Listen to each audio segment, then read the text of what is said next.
નવી સવારમાં હું રમેશ તન્ના અને હું અનિતા તન્ના આપનું હાર્દિક સ્વાગત કરીએ છીએ. આજે અમે જઈ રહ્યા છીએ આપણા ગુજરાતી ભાષાના દિગ્ગજ સર્જક, જ્ઞાનપીઠ એવોર્ડ વિજેતા શ્રી રઘુવીરભાઈ ચૌધરીના ગામ બાપુપુરા. તેમના નામ સાથે એક સુંદર ઇમારતનું ત્યાં નિર્માણ થયું છે, સંસ્કાર ભવનનું નિર્માણ થયું છે, ત્યાં પુસ્તકાલય બન્યું છે. એ આપણે આજે જોવાના છીએ. અમે જ્યાં રહીએ છીએ અમદાવાદમાં સુરસાગર ટાવર, ત્યાંથી અમે જઈ રહ્યા છીએ. હું તમને સુરસાગર ટાવર બતાવું છું.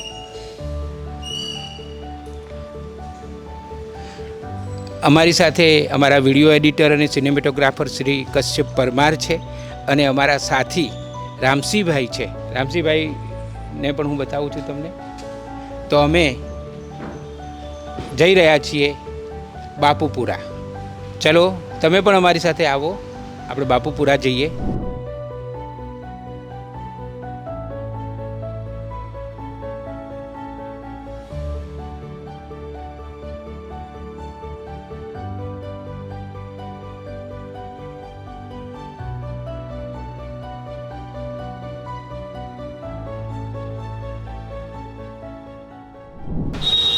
અમે બસ હવે માણસા પહોંચી ગયા છીએ.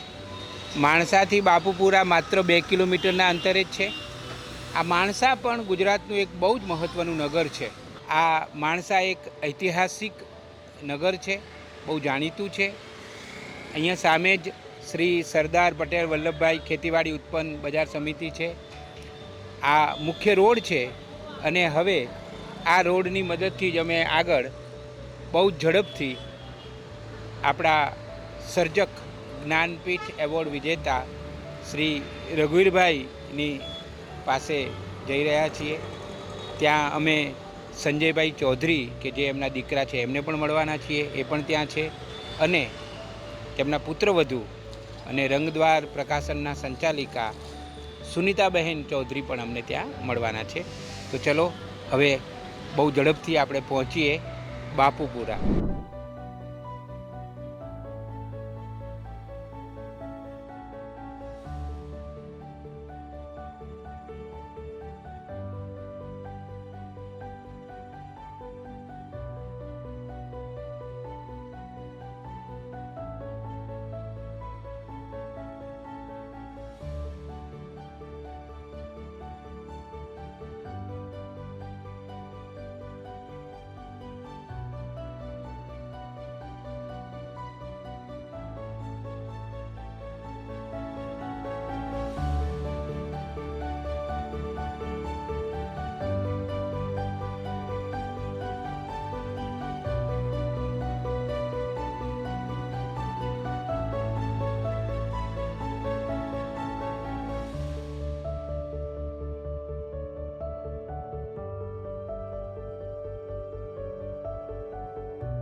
નવી સવારમાં હું રમેશ તન્ના પ્રસન્નતા સાથે આપનું હાર્દિક સ્વાગત કરું છું. આજે આપણે જ્ઞાનપીઠ એવોર્ડ વિજેતા અને ગુજરાતી ભાષાના ઉમદા અને ઉત્તમ સર્જક શ્રી રઘુવીર ચૌધરી સાથે માતૃભાષા વિશે સંવાદ કરવાના છીએ. આનંદની વાત એ છે કે આ મુલાકાત જ્યાં તેમનો જન્મ થયો એ જગ્યા બાપુપુરા ગામ, માણસાથી 2-3 કિલોમીટરના અંતરે આવેલું આ એમનું ગામ, અને બાપુપુરા સાથેનો સંબંધ એમણે હંમેશા જીવંત રાખ્યો. અમદાવાદમાં રહ્યા પણ બાપુપુરા સાથે હંમેશા સતત એ જીવંત સંપર્કમાં રહ્યા, નિયમિત અહીંયા આવતા રહ્યા. તો એ જગ્યા જ્યાં એમનું બાળપણ પસાર થયું છે એ જગ્યાએ બાપુપુરા એમના નિવાસ સ્થાને આ મુલાકાત અમે શૂટ કરી રહ્યા છીએ. આ પાછળ કુલ 5 વૃક્ષો છે. એ વૃક્ષોની નીચે માતૃભાષા વિશે આ સંવાદ થઈ રહ્યો છે. રઘુવીરભાઈ નમસ્તે. મને 2 વર્ષથી એવી ઈચ્છા હતી કે હું માતૃભાષા વિશેની તમારી મુલાકાત બાપુપુરા ગામમાં જ કરીશ અને આજે એ સંકલ્પ પૂરો થયો. અને તમે તો લખીને અનેક કૃતિઓ આપીને ગુજરાતી ભાષાને સમૃદ્ધ કરી છે. ત્યારે માતૃભાષા વિશે તમારી પાસેથી જાણવું છે કે માતૃભાષાનું મહત્ત્વ શું, એનો મહિમા શું? એટલે મારું જે લેખન છે મુખ્યત્વે માતૃભાષામાં છે. એમાં પણ વધારે આ જે બાપુપુરા તમે આવ્યા છો એનો ફાળો છે. બાળપણથી મેટ્રિક સુધી અહીં રહીને જ હું ભણ્યો. ગામથી માણસા 3.5 કિલોમીટરથી વધારે એટલું અંતર દરરોજ ચાલતા જતા ને આવતા. એ વર્ષો છે ત્યારે આખું ગામ એક પરિવાર જેવું હતું. ગામ કેન્દ્રમાં છે ને ફરતે બધા ખેડૂતોની જમીનો છે. ત્યારે તો મોટાભાગના લોકો પોતાના ઢોર, એટલે પહેલાં તો ભેંસો જ હતી, હવે ગાયો વધારે છે, એ ત્યાં જ રાખતા. એટલે વહેલી સવારે જાગીને ત્યાં દોહવા માટે જાય, સાંજના ફરી જાય. હવે કેટલાક લોકોએ ખેતરમાં ઢાળિયા, એક ઢાળિયું કહે છે તે ઢાળિયા બનાવ્યા છે અને ત્યાં જ રાખે છે. પહેલાં ચોમાસામાં ઘેર લાવતા, બધા આંગણે બાંધતા. અહીં પણ જે આગળનો ભાગ છે ત્યાં અમારી ભેંસો બંધાતી. બળદ પણ બાંધે, અને બળદ ક્યારેક વધારે વરસાદ હોય તો ઘરની અંદર બાંધે. બળદને બહુ ચાહીને, બહુ સાચવીને લોકો પોતાનો વ્યવસાય કરતા. એટલે આ જે બાપુપુરા છે ને એ એકરૂપ છે મારામાં. એ જે ભાષા બાળપણમાં સાંભળી, શીખ્યા, બોલતા થયા, અને પછી 10 વર્ષની ઉંમરથી આજે તમે હમણાં મહાદેવજીના મંદિરમાં જઈ આવ્યા, ત્યાં શનિવારની એકાદશીએ હું ખાસ જાઉં સાંજે, ઓછબ હોય અને ત્યારે જે ભજન સાંભળ્યા હોય, હું ત્યારે નાચતો પણ ખરો. ભજન મંડળી ગાતી હોય વચ્ચે ઊભા થઈને નાચવાનું. એટલે એ ભજન મંડળીમાં જે સાંભળેલી વાણી, સંતોની વાણી, એ નાની ઉંમરથી જ આત્મસાત થઈ. મારા પિતાજી પોતે ભગત ગામ કહેતું એમને. મારા દાદાને પણ લોકો ભગત કહેતા, પિતાને ભગત કહેતા. મારા ભાઈઓ પણ આ મંદિર સાથે સંકળાયેલા અને બધા ગાતા વગાડતા. મારા પિતાજી તબલા વગાડતા એ જાતે જ શીખેલા, કોઈ ગુરુ વિના, અને ભજન પણ એ ગાતા. મારા ભાઈ સોમાભાઈ પણ તબલા સરસ વગાડતા. હવે તો એ બધા નથી, પણ એમના સંસ્કાર, ભાષાના સંસ્કાર, બધાની ભાષા શક્તિ અસાધારણ હતી. સોમાભાઈ ભણ્યા નહોતા, પણ જે બોલતા એમાં વ્યંગ વગેરે આવે એટલા સહજ આવે, અને લાંબા લાંબા ભજનો પણ એમને યાદ હોય. તો ત્યારે શું, બધા 1-2 વાર સાંભળે, યાદ રહી જાય, ને પછી ગાય. એકની પાસેથી બીજો શીખે. ઘણા 4-5 જણા તબલા વગાડતા શીખ્યા હોય. કાંસી જોડા તો બધા જ વગાડે. પહેલાં ભૂગળ પણ હતી, હવે એ નથી, પણ એ વગાડનારા પણ લોકો હતા. પછી રાસ, ગામનો રાસ એ બહુ વખણાય. આજુબાજુના ગામમાં પણ લોકો બોલાવે. એમાં પણ હું રાસ રમતા શીખેલો નાની ઉંમરે. અને એ આનંદનો સમય હતો. એટલે માણસા ચાલીને સ્કૂલમાં ભણવા જતા. પછી 5મામાં આવ્યા પછી ભોળાભાઈ પટેલ શિક્ષક તરીકે આવ્યા, અને એમને કારણે પણ ઘણું વાંચવાનું બન્યું. એ પણ શાળાથી છૂટીને મને મૂકવા આવે ગામ બાજુ, અડધે સુધી ચાલતા આવતા. એમના કુટુંબ સાથે પણ ઘણો ગાઢ સંબંધ. ભોળાભાઈ પણ ગુજરાતી ભાષાના ઉત્તમ લેખક છે. એ ઉપરાંત એ બીજી પણ ભાષાઓ શીખ્યા. હું ગુજરાતી સાથે સંસ્કૃત અને હિન્દી શીખ્યું. એમાં હિન્દીની પરીક્ષાઓ બધી સાહિત્ય રત્ન સુધીની પરીક્ષાઓ મેટ્રિક સુધીમાં આપી. સંસ્કૃતની પણ સંસ્કૃત ભૂષણ આપી. પણ આ બધું થઈ શક્યું કારણ કે ગુજરાતી સારું. ગુજરાતી પહેલાં તો અહીંના લહેકા સાથે, તમે હમણાં મંદિરમાં ગામના મિત્રો સાથે વાત કરીને આવ્યા તો એમાં બધા પાસે અનુનાસિક ઉચ્ચારો સાંભળ્યા હશે. હું એ બધામાંથી વહેલા જ નીકળી ગયો. આ હાઈસ્કૂલમાં ભણવાને કારણે હું વક્તૃત્વમાં પણ ભાગ લેતો, એટલે શિક્ષકો પણ મદદ કરે ઉચ્ચાર શુદ્ધિમાં ને બધામાં.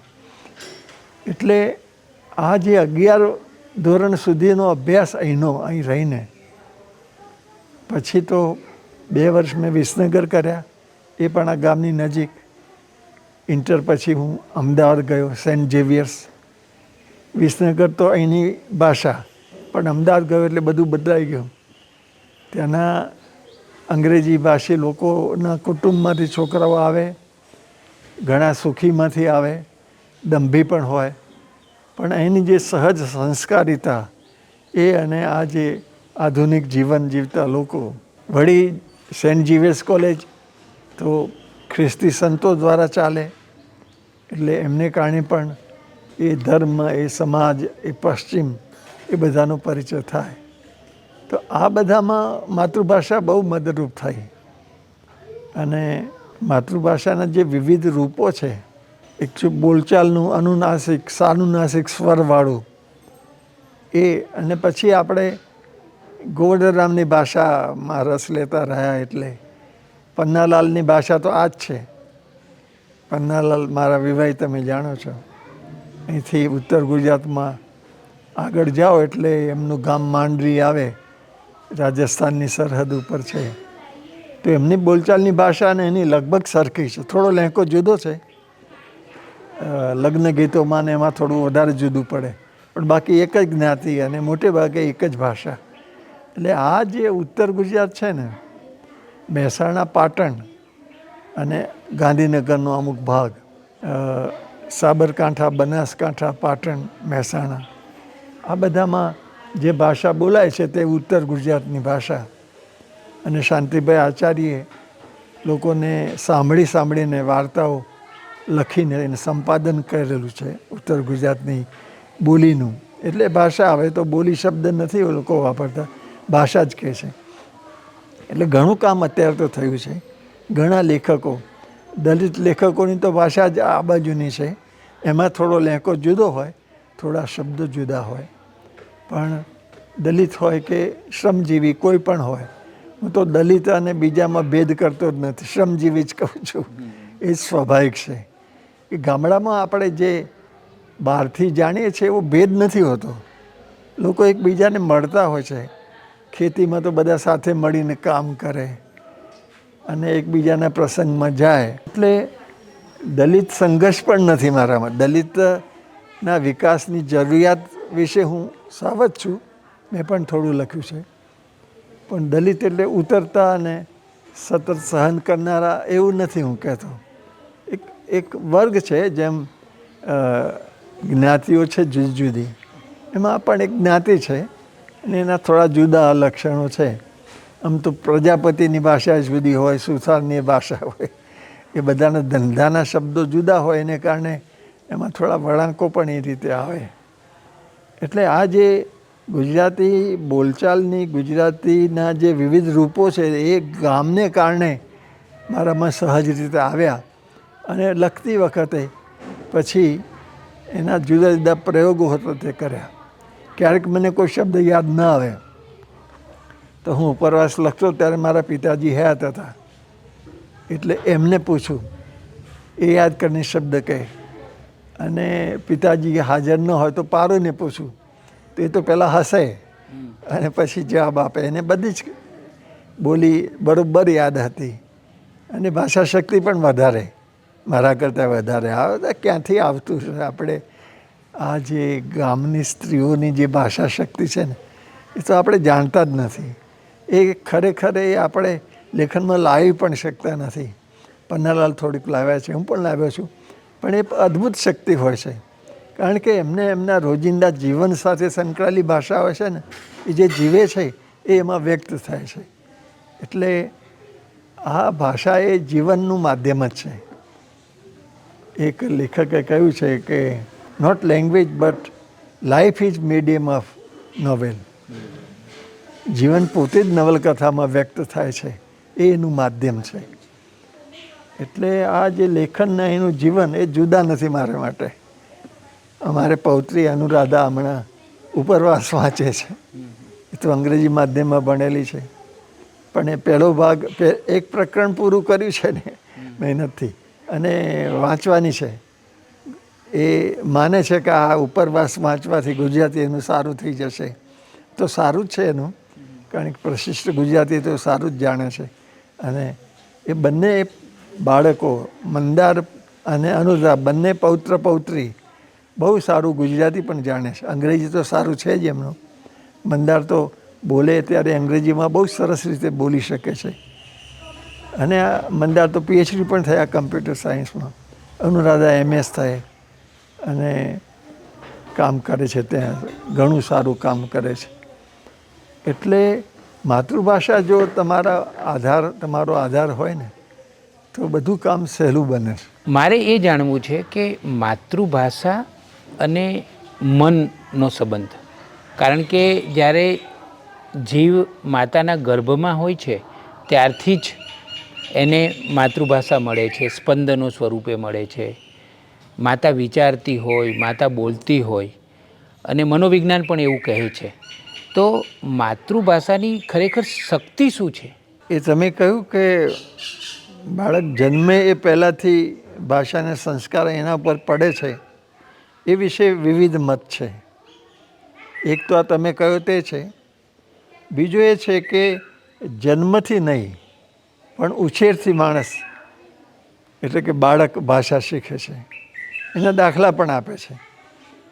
કોઈ બાળક જન્મ્યું હોય અને પછી કોઈ પ્રાણી સાથે રહ્યું હોય તો એ પ્રાણીની ભાષા શીખે છે, અને બીજી ભાષા બોલનાર સમૂહમાં રહ્યું હોય તો એની શીખે છે.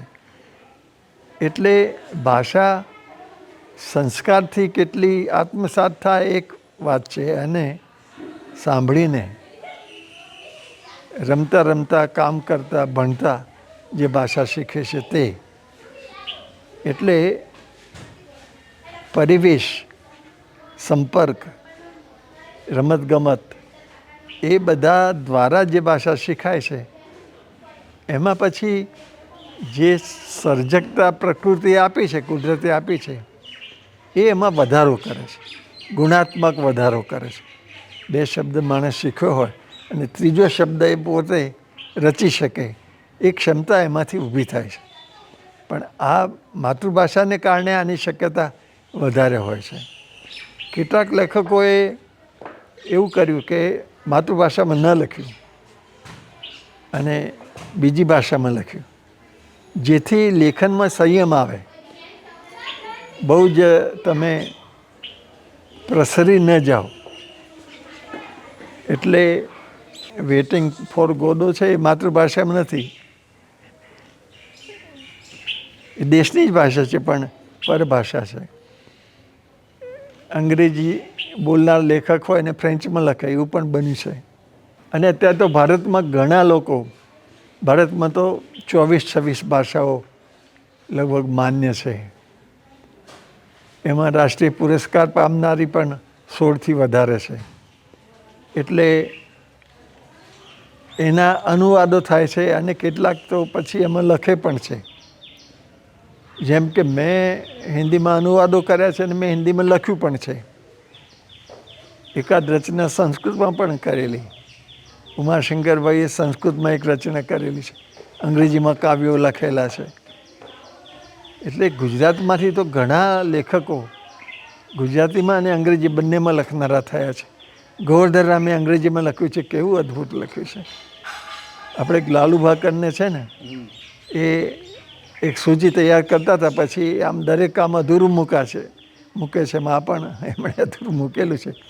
પણ મેં ઘણી મહેનત કરી હતી, ને ગુજરાતી લેખકોએ અંગ્રેજીમાં જે લખ્યું છે એની બધી નોંધો તૈયાર એમણે કરી હતી. આવું બંગાળમાં પણ બન્યું છે. બંગાળી લેખકો એ બંગાળીમાં અને અંગ્રેજી બંનેમાં લખે. બંકિમચંદ્ર પણ અંગ્રેજીમાં સારું લખતા હતા.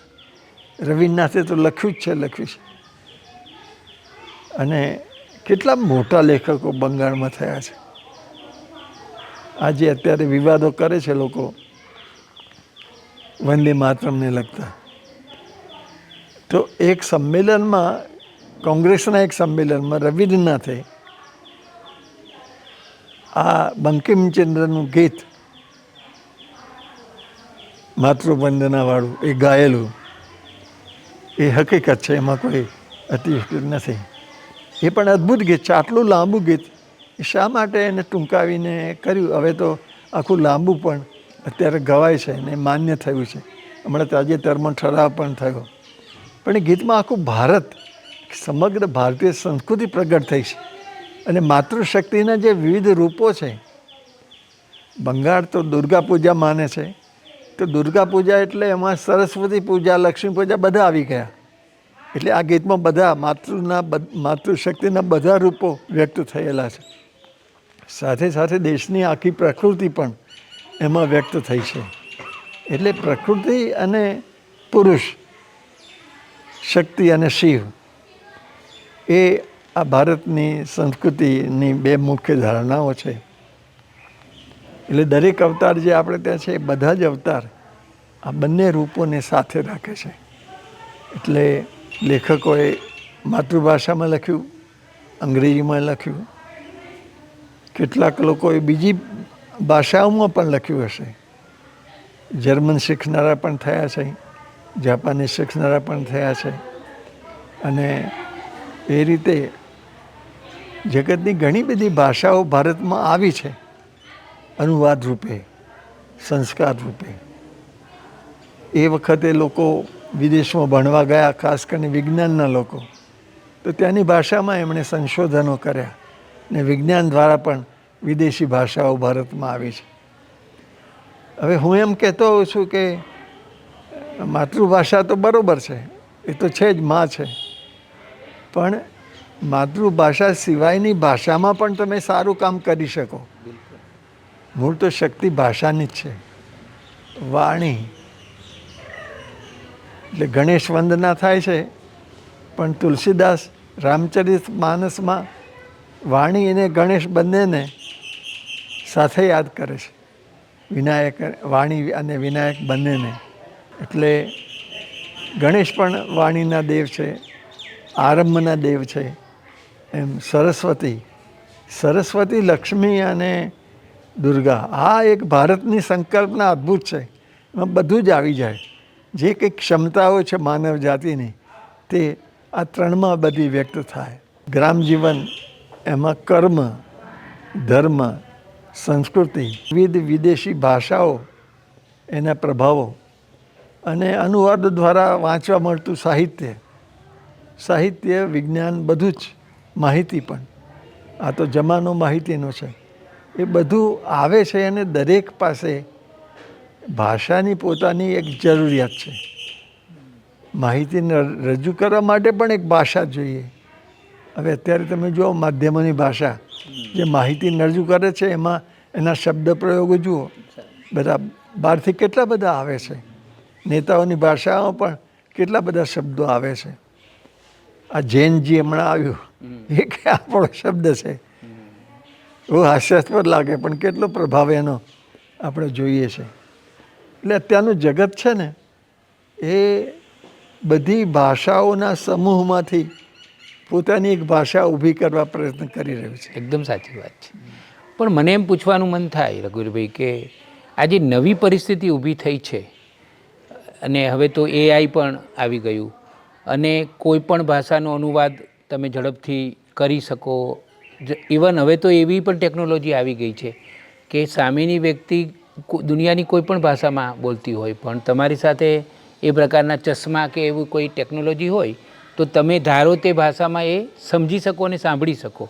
તો એક આખી નવી પરિસ્થિતિમાં માણસ જાતે માતૃભાષા સાથેનો સંબંધ કેવી રીતે રાખવો જોઈએ? આપણે સંસદમાં તો આ જોગવાઈ છે કે સંસદ સભ્ય કે મંત્રી જે ભાષામાં બોલવું હોય એમ બોલે, એના અનુવાદ બધા વિવિધ જે સાંસદો હોય એ બધાને મળે તે જ વખતે મળે, એ જોગવાઈ થઈ છે. પહેલાં અમુક ભાષાઓ હતી, અત્યારે મોટાભાગની એમાં સમાવેશ પામે. અને આંતરરાષ્ટ્રીય સેમિનારોમાં તો આ બધું એકદમ હવે કોમન થઈ ગયું છે કે બધી જોગવાઈ છે, એટલે બોલે છે. કેટલાક તો જીદ કરીને પોતાની ભાષામાં બોલે છે, જરૂર ન હોય. જેમ કે હિન્દી સારું આવડતું હોય પણ હિન્દીને બદલે પોતાની ભાષામાં બોલે, અંગ્રેજી સારું આવડતું હોય પણ અંગ્રેજીમાં ન બોલે, અને ઘણા ખોટી ભાષા બોલીને પણ કોમ્યુનિકેશન કરી શકતા હોય છે. લોકો નભાવી લેશે, હસી પણ લેશે. એટલે ભાષાનું કોઈ ચુસ્ત રૂપ તો રહ્યું નથી, એનું વૈવિધ્ય પણ ઘણું છે. હવે અત્યારે આ જે જગતની સ્થિતિ છે એમાં એક જમાનો હતો કે ફ્રેન્ચ ભાષા, જર્મન ભાષા એનું બહુ મહત્ત્વ હતું. અત્યારે અંગ્રેજી સૌથી આગળ નીકળી ગઈ છે. એનો વિકાસ પણ થયો છે કારણ કે એના શબ્દકોશમાં જગતની ઘણી ભાષાઓના શબ્દો આવી ગયા છે.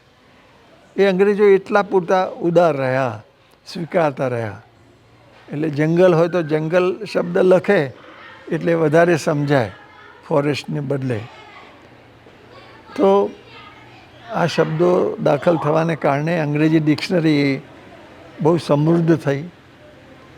સંસ્કૃતનો શબ્દકોશ પણ ઘણો સમૃદ્ધ છે. અને ઘણીવાર તો આપણને નવાઈ લાગે કે જે શબ્દ આપણે બિન સંસ્કૃત માનતા હોય એ સંસ્કૃતમાં હોય. એટલે એવા જેમ કે પાગલ શબ્દ છે એ સંસ્કૃતમાં છે, પણ આપણે માનીએ કે આ ઉર્દુનો છે, આ છે, તે છે.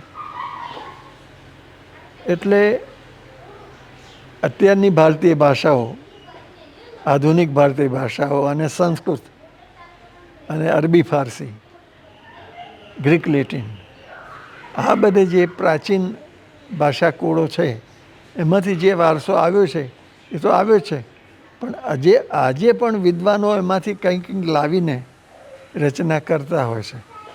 એટલે જે મૂળ ભંડાર છે એ પણ ખપમાં લેવાય છે. એટલે ભાષાઓનો વિકાસ માણસના વિકાસની સાથે સાથે પોતાની રીતે ભાષા પણ પોતે સ્વયં સંચાલિત કશુંક હોય એવું આપણને લાગે છે.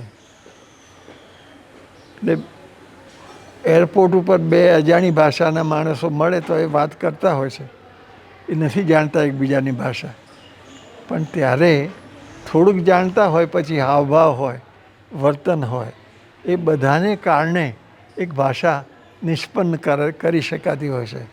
એટલે સંવાદ શક્ય બનતો હોય છે. એટલે ભાષા સંવાદને રોકતી નથી, પણ ભાષા સંવાદની નવી શક્યતાઓ પણ ઊભી કરતી હોય છે.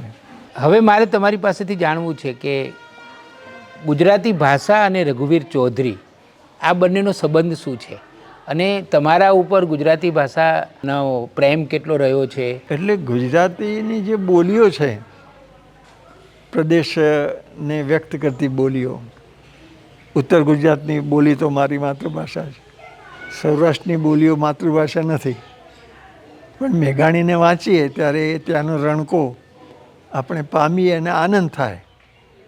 કચ્છી, અમારે સુનિતા તો કચ્છી એ બોલે ને હિન્દી એ બોલે ને ગુજરાતી પણ બોલે ને અંગ્રેજી પણ બોલે, બધી ભાષાઓ એકસાથે બોલતી હોય, મરાઠી પણ બોલે, અને કચ્છી તો બહુ સારી જાણે છે, એનું આખું કુટુંબ કચ્છી જાણે છે. ઉમાશંકરનું આ વાક્ય એ બધા લેખકોને સ્પર્શી શકે કે મૂળભૂત રીતે તમે શું છો, તમે પ્રાદેશિક છો કે રાષ્ટ્રીય છો.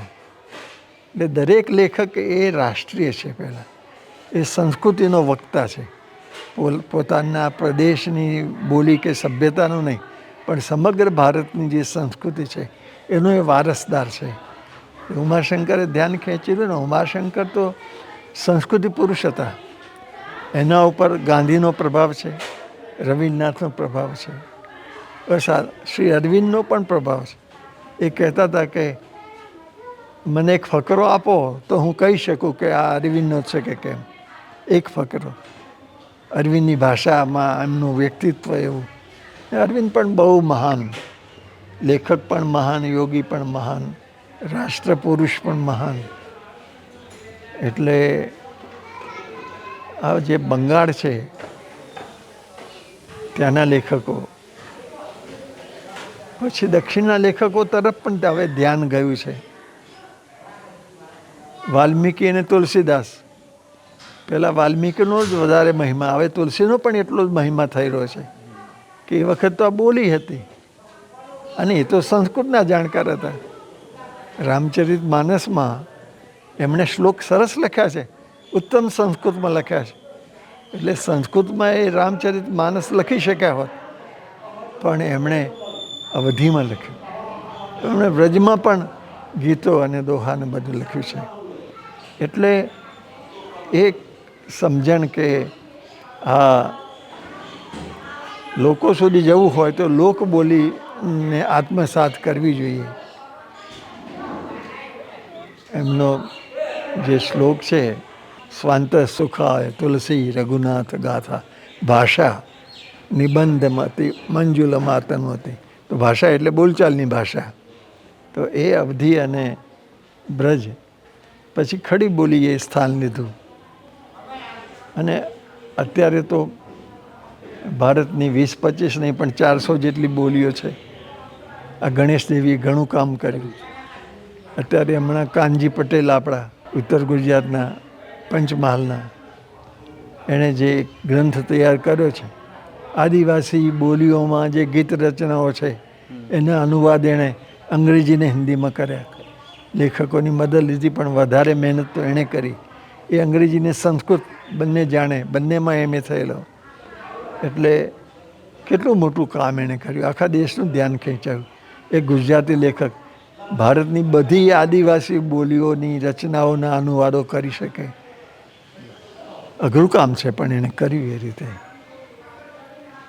એટલે માતૃભાષા સંસ્કૃત, હિન્દી અને અંગ્રેજી એ બધાની મદદથી થોડું થોડું વાંચતા લખતા થયા.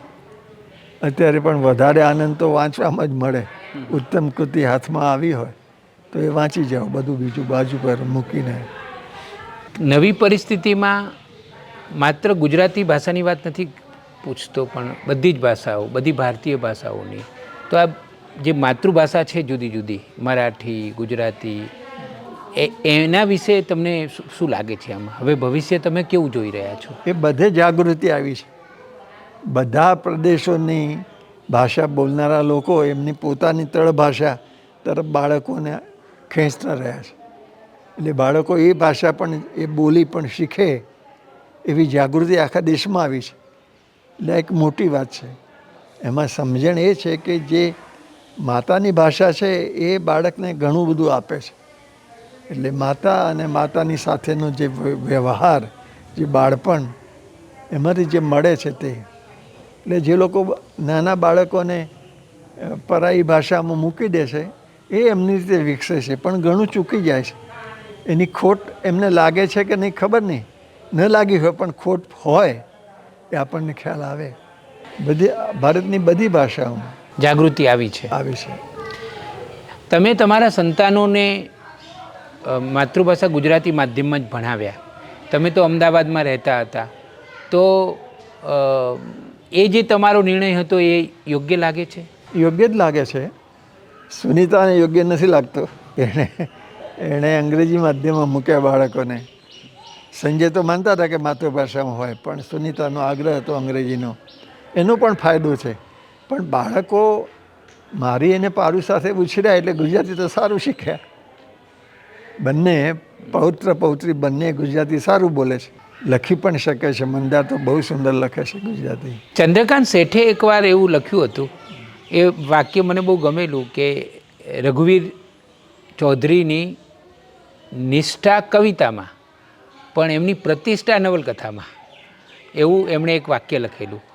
એટલે ઘણા લોકો તમને કવિ તરીકે ઘણા ઊંચા માને છે, એવું મેં વાંચ્યું છે. હું પણ માનું છું. કવિતા મારું કામ છે, મને ખબર છે. ચંદ્રકાંતને એ ખબર હતી આમ તો.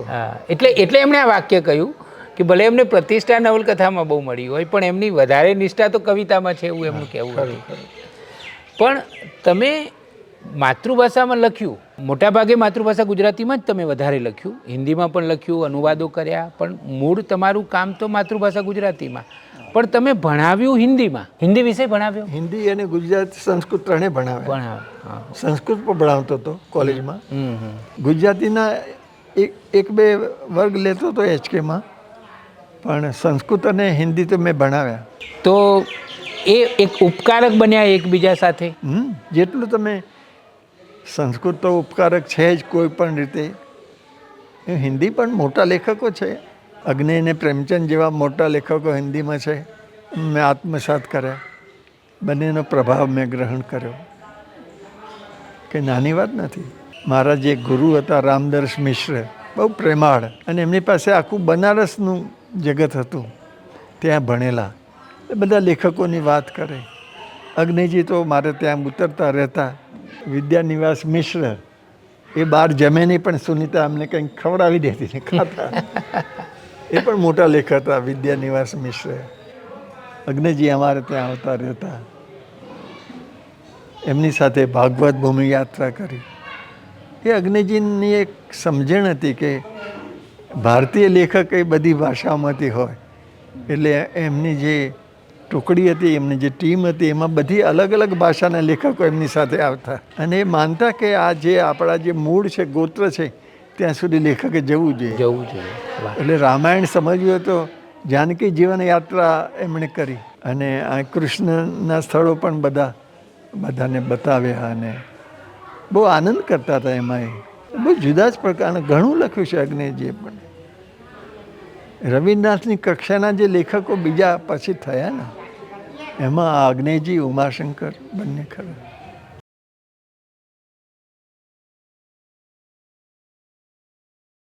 નમસ્તે સાહેબ.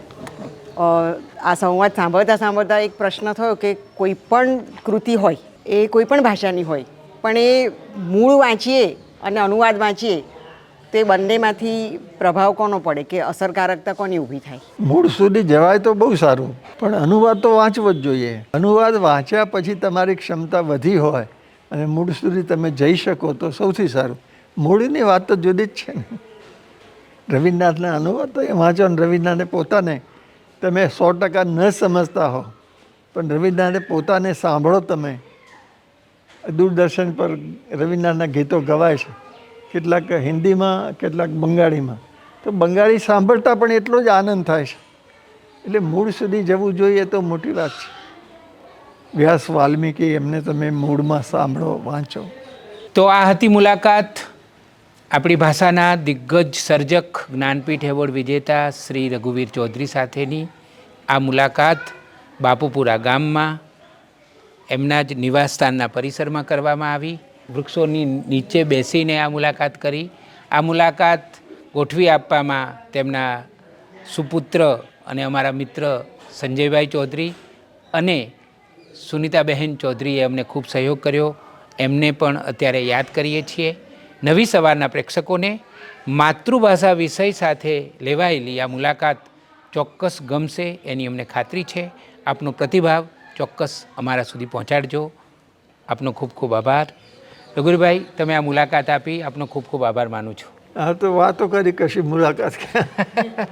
તમે આવો અને વાત કરો. આપણે વર્ષોનો સંબંધ છે ને. આ તો તમે વિદ્યાર્થી ત્યારથી. મેં હમણાં જ તમને યાદ કર્યા. ગુરુ પૂર્ણિમાના દિવસે મારા ગુરુ કોણ મળ્યા, એમાં મેં મારી બાથી શરૂઆત કરી, મારી માથી, મારા પિતાજીને યાદ કર્યા. મારા ગામને પણ હું ગુરુ માનું છું, તો મેં મારા ગામને પણ યાદ કર્યું. અને એક અમારા દલિત શિક્ષક હતા ચતુરભાઈ શ્રીમાળી, એમનો મારા ઉપર બહુ પ્રભાવ. અને મેં તમને પણ યાદ કર્યા, કારણ કે મારા ઘડતરમાં તમારું પણ ઘણું મોટું પ્રદાન છે.